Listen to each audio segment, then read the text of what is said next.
bizim 95'te götürün gelin. Qəşəng bunlardan lezzetli yeğerik. Buna bak.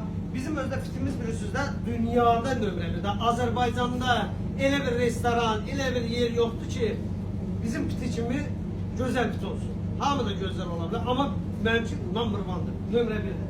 Tam arxayındayım. Durun gel. Kebablarımız 800 kiloluk kuzudan düz 9 kilo 10 kilo en kocamız 10 kilogram. Danalarımız 80'dan 120 kilograma qədərdir. Bunun olduğu ne bileyim nerede o benim kafeme hele ki girmeyip şükür Allah'a. Hiç girme fikri de yoktu ama Berdədən bir de nerede Qarabağ dükkanından alıram ben.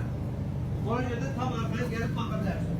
Toyaklarımız da öz bir ayın toyaklarımızdır. Yani orada burada gezen toyaktur. Hamısı mədəni, halal. Bak böyle. Hele ki bayram müddətində 95'ler gelmeyin ama bayram qutaran kimi litrləri götürün gel. Sağ olun var.